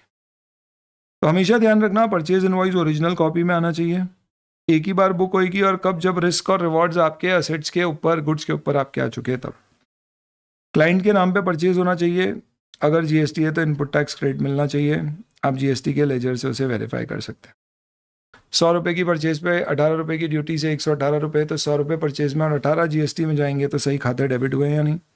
रिलेटेड पार्टी परचेज है तो बोर्ड का अप्रूवल देखना, ध्यान रखना इनकम एक्सपेंस में हमेशा 1 point related party, 1 point control का देखने को मिले। अनयूजुअल ट्रांजैक्शन और सपोर्टिंग डॉक्यूमेंटेशन। मेजर कैसे करोगे आप? तो अमाउंट मेजर कैसे करना है परचेज का, तो यहाँ कट ऑफ दिया गया है बेसिकली गुड्स इन ट्रांजिट की। आप देख लो इस साल रिकॉर्डिंग हुई या नहीं, और एनालिटिकल प्रोसीजर्स, ये तरह के एनालिसिस कर लो। इस तरह के पॉइंट भी आ सकते हैं। What analytical procedures can be performed on purchases, तो आप बोलोगे consumption analysis, stock consumption analysis, ratio analysis and quantitative analysis, which is basically what PQRS, और P को आप क्या कर दीजिए CQRS। Consumption analysis, quantitative analysis और reconciliation, ratios analysis and stock composition analysis, 4 types of analysis for purchase. Employee benefit expense क्या होता है? वही जो अपने पेरोल पर लोग हैं उनको जो अपन खर्चे दे रहे हैं। इसमें आपको साफ साफ क्या कंट्रोल चेक करना है। ऑब्वियसली इतने सारे एम्प्लॉई है तो कंट्रोल से ही पता पड़ेगा, और अगर अच्छे कंट्रोल हुए तो टेस्टिंग कम होगी, फिर हम रैंडम सैम्पलिंग तो करेंगे ही करेंगे, कुछ तो चेक करेंगे ही। तो क्या चेक करोगे?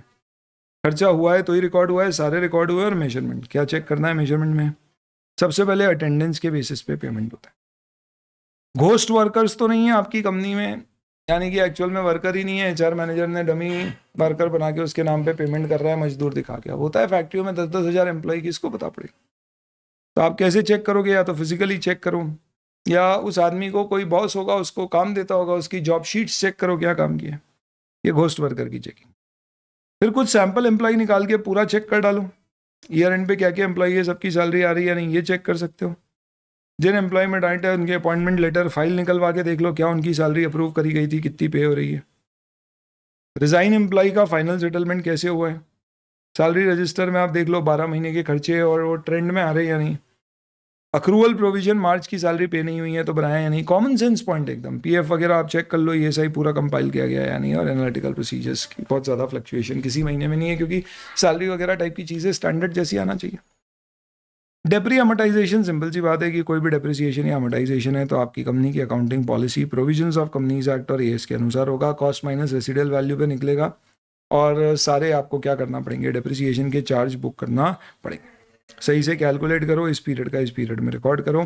कॉम्पोनेंट वाइज डेप्रिसिएशन भी चार्ज करना पड़ सकता है। Completeness, measurement, occurrence, in general in सब के क्या प्रोसीजर्स ये दिए गए हैं। ठीक है, ये क्वेश्चन अभी आ गया तो अब क्या वापस आएगा। क्या एट्रीब्यूट्स खर्चों में चेक करना है? इस साल का इस साल में रिकॉर्ड हो, रेवेन्यू को कैपिटल नहीं हो यानी क्लासिफिकेशन हो, सही सपोर्टिंग हो तो ही खर्चा बुक होएगा, सही हेड में बुक होगा, ऑथराइज्ड होना चाहिए, और पर्सनल नेचर का ना हो, बिजनेस का ही खर्चा बुक होगा। तो कौन से दूसरे खर्चे हैं जो हो सकते हैं चेक करने के लिए? Rent, power, fuel, insurance, general audit, travel और लीव। इन सब में आपको कॉम चेक करना है। रेंट में आप सीधे क्या करो, अग्रीमेंट ले लो, देख लो अग्रीमेंट के हिसाब से रेंट है। एस्केलेशन क्लॉज है तो उस महीने बढ़ा होगा, अदरवाइज हर साल सेम होना चाहिए और एंटिटी के नाम पे होना चाहिए। मंथ वाइज खर्चा देख लो, एनालिसिस कर लो, सारे महीने का बुक हुआ है। एक एनालिटिकल प्रोसीजर, कितने यूनिट कंज्यूम हुए, कितना बिल आया, उससे चेक कर सकते हो। इंश्योरेंस में पॉलिसी से वेरीफाई कर लो, और क्लासिफिकेशन प्रीपेड और करंट का सही से हुआ है या नहीं। कोई भी अदर एक्सपेंस है तो एनालिटिकल प्रोसीजर लगाओ, एक्सपेंस चेक करो, और वेरिएशन कुछ भी आता है तो मैनेजमेंट से पूछो। लीगल प्रोफेशनल फीस में ध्यान रखना, एक month wise consultant wise summary ले लो, कौन कौन से कंसल्टेंट को क्या क्या पे करते हैं।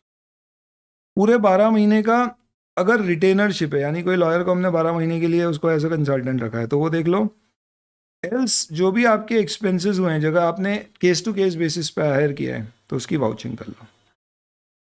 ध्यान रखना लीगल एक्सपेंस चेक करते समय ध्यान रखना, क्योंकि इसमें हो सकता है कि आपको कोई नॉट डिस्क्लोज्ड या अनडिस्क्लोज्ड डिस्प्यूट्स पता पड़ जाए, तो तो लीगल एक्सपेंस से आपको दूसरी चीज़ें पता पड़ सकती है। इनफैक्ट लिटिगेशन और क्लेम जैसे 501 या 250 में चेक करते तो वहाँ भी बोलते इससे नई चीज़ें पता पड़ सकती। तो ये मस्त आपका क्या हो गया, एक क्विक रिकैप हो गया। ऑब्वियस सी बात है, कहीं ना कहीं आपको थोड़ा सा लर्न करने के लिए एक्स्ट्रा एफर्ट डालना पड़ेगा, पर इससे अब आपको क्या, इतने बड़े चैप्टर पे एक ग्रिपिंग आ गई, कॉन्फिडेंस आ गया। अब आप इसके ऊपर 3-4 घंटे दीजिए इसको एक बार वापस से देखने के लिए। मैंने जो कॉन्टेक्स्ट दिखाया उससे चीज़ों को याद रखने के लिए, you will feel very comfortable in this particular chapter. Obviously अब इसका सेकेंड पार्ट जो हम लाएंगे, अगर आप रिक्वेस्ट करोगे और बोलोगे कि यस सेकेंड पार्ट चाहिए, then in that particular case we'll do the second part, जिसमें मैं आपको ये सारे डिस्क्लोजर्स बताऊंगा in a span of 30 minutes. Exam में क्वेश्चन आए तो श्योर शॉर्ट कर पाओगे। Thank you.